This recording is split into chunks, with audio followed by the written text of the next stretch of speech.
கம்பீரத்துக்கு கரைப்படையாத கைகளுக்கு கள்ளங்கபடம் இல்லாத உள்ளத்துக்கு மாண்புமிகு தமிழக முதல்வருக்கு அனைவருக்கும் இனிய திங்கள் காலை வணக்கம். நான் எப்பொழுதும் சொல்லுவேன், திங்கள் ஒரு முக்கியமான நாள். நம்மை மாதிரி உழைக்கிற வர்க்கம், அன்றாடம் உழைத்தால்தான் உணவு என்ற இருக்கிற வர்க்கம் திங்கள் அன்றை தவறவிட்டால் அந்த வாரம் முழுவதும் தடைப்படும் என்று சொல்லியிருப்பேன். திங்கக்கிழமை காலையில் வேலைக்கு பார்த்து ஒரு 30 ரூபா 40 ரூபா கூட இருக்காது ஒருத்தர் கையில் டிஃபன் சாப்பிட. ஆனால் 30 கோடி 40 கோடின்னு கொடுத்து இன்னொரு கட்சியில் இருக்கிற எம்எல்ஏவை இன்னொரு கட்சிக்கு வேலை பேசி கூப்பிடுற அளவுக்கு இன்றைக்கி அரசியல் இருக்குது. பார்த்தீங்கன்னா இப்போலாம் இந்த செல்லில் காமெடியோ படமோ பாட்டோ கேட்குறது இல்லைங்க, எப்போ பார்த்தாலும் அரசியலை பற்றி பார்க்குறதாகுது. அப்படி ஒரு நிலைமை ஏற்பட்டுருச்சு. இது ஒரு வகையில் நல்லது தான். நிறைய பேர் சொல்கிறாங்க, நான் என் வயசுக்கு சட்டசபையே பார்க்கலங்க, அங்கே என்ன நடக்குதுன்னு தெரியாதுங்க, இன்றைக்கி நான் பார்க்குறேங்க அப்படின்றாங்க.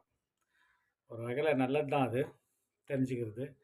அதனால் ஒரு ஒரு மனுஷன் தலைவனாக இருந்தாலும் சரி, குடும்பத்தில் கூட ஒருத்தரை பிடிச்சிட்டு அவங்க ஏதாச்சும் ஒரு தப்பு பண்ணாங்களா அவங்கள அடியோடு வெறுத்துருவாங்க. அந்த மனசு தான் காரணம். அதுமாரி ஒரு தலைவன் தவறு செஞ்சிட்டார் அப்படின்னா மக்கள் அடியோடு வெறுத்துருவாங்க. நீங்கள் பார்த்தீங்கன்னா இதோ இருக்கார் பார்த்தீங்களா, புரட்சி தலைவர் எம்ஜிஆர். அவர் சினிமா நடிக்க சொல்லிய கட்சியில் இருந்தார். ஏன், அந்த கட்சிக்கு ஒரு முக்கியமான பலமே அவர் தான். அதுக்கு பிறகு என்ன நடந்தது, அவர் தனி கட்சி ஆரம்பித்தார், மிகப்பெரிய வெற்றியை கண்டார்.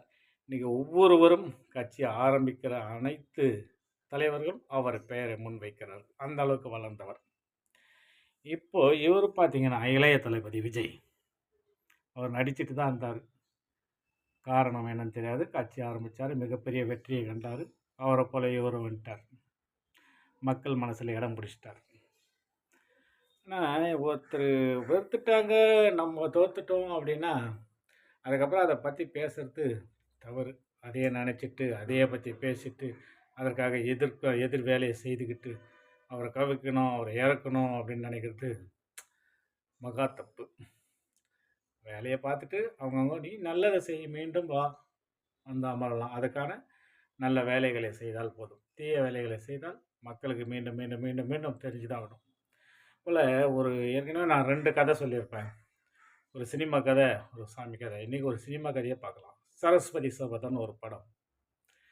அந்த படத்தில் முப்பெருந்தேவியாரும் கோபம் கொண்டு ஒருத்தர், நான் ஊமையாக இருக்கிறவரை நல்லா பாட வச்சு புலவன் ஆக்குறேன், ஒரு கோழையை நான் வீரனாக்குறேன், ஒருத்தர் ஒரு பிச்சைக்காரரை ராஜாவாக்குறேன்ட்டு பிச்சைக்காரியை ராணி ஆக்குவாங்க. யானை வந்து மாலை போடும், பிச்சை எடுத்து கொண்டிருக்கும் கேரேஜாமா அந்த நாட்டுக்கு அரசி ஆவாங்க. படம் பார்த்துருப்பீங்கன்னு நினைக்கிறேன். அது மகேஷன் தீர்ப்பு.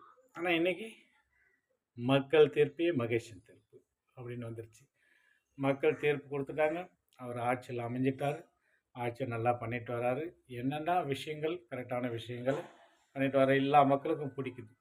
அதை மேலே மேலே மேலே மேலே நீங்கள் அதை குறை சொல்கிற மாதிரி ஒரு குரூப்பை வச்சு வீடியோ போடுறீங்க, நீங்கள் காசு கொடுத்து போடுறீங்க. இவருக்காக மக்கள் தன்னால் பேசுகிறாங்க. இதுதான் வித்தியாசம். அதனால் நாம் நல்லதை நினச்சி நல்லது செய்தோமா கண்டிப்பாக அவங்க பேர் என்றைக்குமே நிலைக்கும், என்றைக்கும் அவங்க நிலைச்சி இருப்பாங்க. இதுதான் வெறும் சிம்பிளான ஒரு விஷயம். தேங்க்யூ மக்களே, பை.